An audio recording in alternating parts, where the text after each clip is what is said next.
Hello and welcome to my channel. Say hi to a happy day. In this channel, I would like to share tales and stories I personally picked and or my kids' favorite book stories. Let's enjoy listening while I read to you a story, A Present for the Queen. It looks like Christmas, Alice said, gazing out her parlor window one cold December afternoon. Snow sparkled in the fields and on the branches of the pine trees. Outside, children were building a snowman. Alice thought about joining them, but the parlor was so warm and cozy. Alice yawned. Perhaps it would be best to stay inside after all. Suddenly, something hopped across the snow in front of Alice's house. It was a rabbit with white fur wearing a red coat. Alice sat up, peered out the window. "Why, it's the white rabbit from Wonderland," she cried. "It's lost," the white rabbit wailed as he hurried past the house. Alice quickly put on her winter coat and ran outside after the rabbit. She caught up to him just as he was about to dive into a hole under a tree. "Oh, you must let me through," the white rabbit cried. "I've lost the Queen of Hearts' Christmas present. If I can't find it, she'll have my head." "Oh dear, that would be awful indeed," Alice said. "Please let me help you find it." But the white rabbit simply dove down the hole without another word. Alice followed the white rabbit down the hole, leaving her house far behind. As Alice fell, she passed all sorts of Christmas decorations, stockings, wreaths, garlands, and even a beautiful dress tree. Down and down she fell until she landed with a thump. Alice saw the rabbit's fluffy tail disappear through a door. She hurried after him and found herself on a snowy path lined with evergreen trees. The white rabbit was gone, but Alice could see his footsteps in the snow.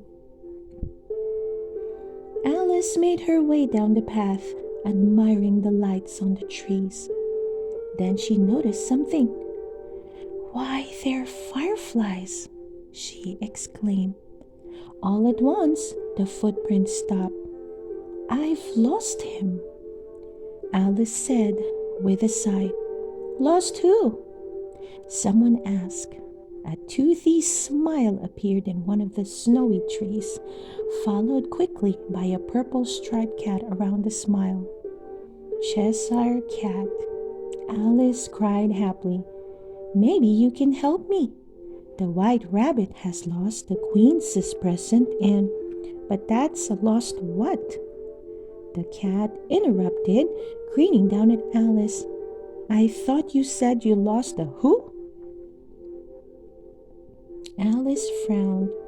Usually, she quite enjoyed riddles, but she always had such trouble explaining herself to the Cheshire Cat. "I didn't lose a what?" she said to the smiling cat. "The white rabbit did, and now I've lost him." Suddenly, the Cheshire Cat disappeared, leaving the tree branch empty once again. "I can't help you with your lost who," he called out, "but I can help you with your lost what. Try the Mad Hatter." Alice looked around. She knew the Mad Hatter wasn't on the path behind her, so she continued forward. Soon she heard music. Alice emerged in a clearing. The Mad Hatter and the March Hare stood with their arms around each other singing. They stopped when they saw Alice. "Join us," the Mad Hatter cried. "We're singing Christmas heralds." "Christmas heralds?" Alice asked, confused. "Don't you mean Christmas carols?"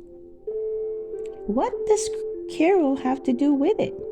the March Hare said. Everyone knows Harold wrote all the best Christmas songs. And with that, the March Hare and the Mad Hatter began to sing again. But that's not how the song goes at all, Alice said, shaking her head. And anyway, I don't have time to sing. The White Rabbit has lost the Queen's Christmas present and suddenly the Mad Hatter jumped in front of Alice holding a teapot and a teacup. Cold cocoa? He offered, handing Alice the teacup. Don't you mean hot cocoa? Alice replied. This reminds me of a riddle, the Mad Hatter said. What keeps your head cool in the summer and warm in the winter? A hat, of course, Alice said.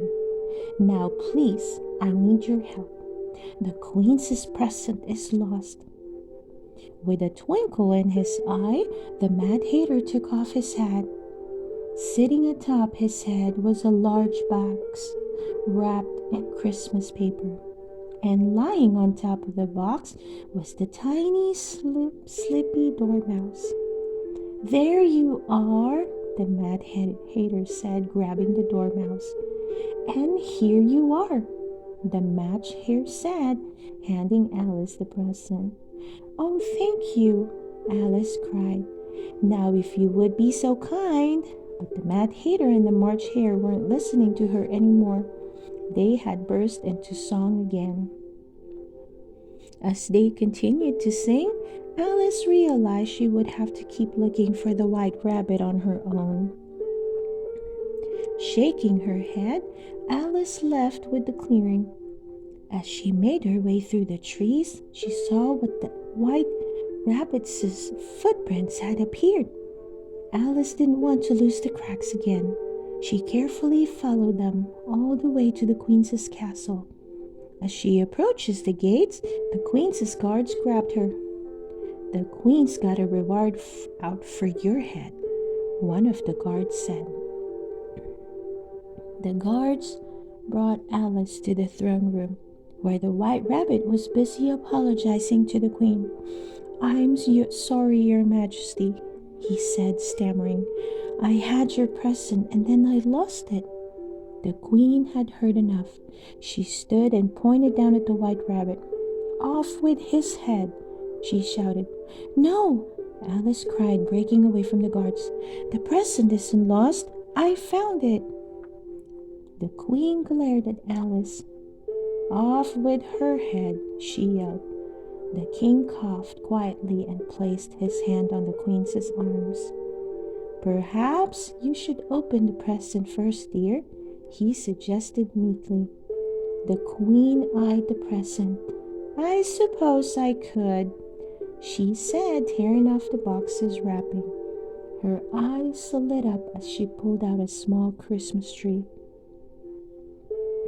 As the Queen of Hearts admired her Christmas gift, a large green appeared in the air next to Alice.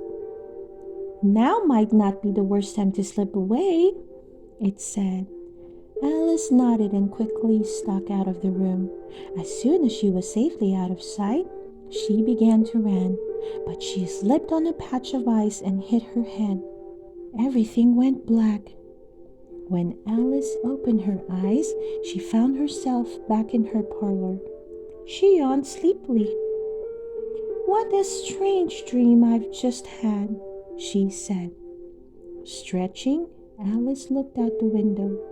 Just then, her eye caught the finished snowman. It was wearing a familiar hat and holding a teacup. Alice frowned. Perhaps it hasn't been a dream after all.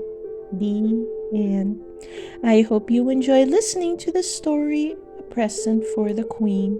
Please don't forget to hit that like button and subscribe to listen to more of our favorite book stories. See you soon!